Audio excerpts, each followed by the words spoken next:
bắt nha điện chung là cũng đã xa rồi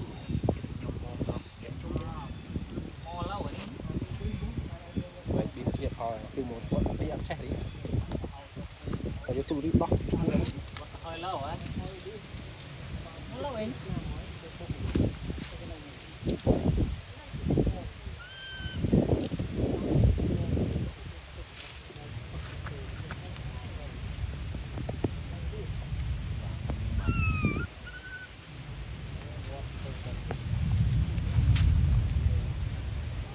gì nữa đó mặt ấy còn rồi tao nói là chân tay cái cao được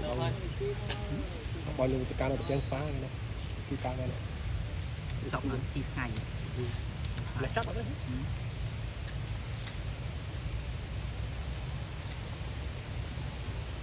นี่แต่คนรุ่นฟ้าบ้านเราไป